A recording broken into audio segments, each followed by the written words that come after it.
fait un jardin qui est censé faire s'interroger le visiteur, s'interroger sur ce qu'il est et sa place au sein d'un jardin, au sein de la nature, au sein de son environnement, de son biotope.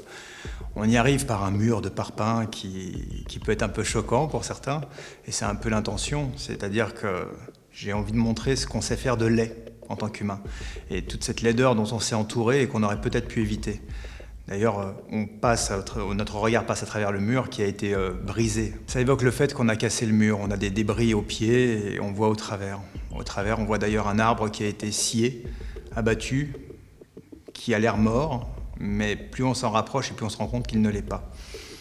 Tout autour, plus on s'éloigne de ce mur en parpaing, plus on longe un mur qui n'est plus du tout en parpaing, qui n'est fait qu'en matériaux très naturels.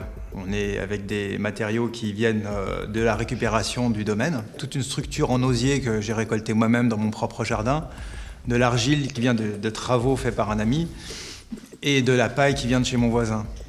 Et de tout ça, on a fait un mur, collectivement, avec des amis qui sont venus aider. Tout ça était très important. Dans l'esprit retour à la terre-mère, il y a comment vit-on aujourd'hui, malgré ce qu'on est, malgré ce que la civilisation est devenue, comment vit-on aujourd'hui avec cette terre. Toute la partie centrale du cœur que représente cette structure maçonnée, entre guillemets, est inaccessible. C'est une invitation en fait pour le visiteur à reconsidérer sa place dans l'espace et se dire il y a des endroits auxquels je n'ai pas accès. Tout autour, c'est plutôt accueillant. Plus on s'éloigne du mur en parpaing, plus ça devient sauvage. Et en même temps, on a partout des plantes qui peuvent être nourricières, médicinales, toxiques dans certains cas, utiles dans d'autres. Je veux que chaque pas, en fait, le visiteur puisse se dire tiens, ça je connais, ça je ne connais pas. Ça doit pouvoir se manger, ça, est-ce que ça se mange ou pas? Il y a des arbres qui sont comestibles dont les visiteurs ne savent pas forcément qu'ils le sont. D'un autre côté, il y a des digitales dont tout le monde sait que c'est toxique. Comment savoir quelle est sa place au sein de ce monde? J'aimerais que le visiteur, quand il sort de ce jardin, se dise c'est marrant, je ne pensais pas savoir aussi peu.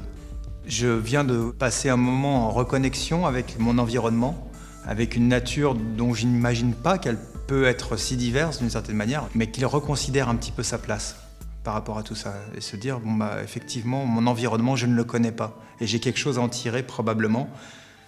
Et que quelque part, il y a ce sentiment aussi qu'il faut le laisser tranquille à certains endroits.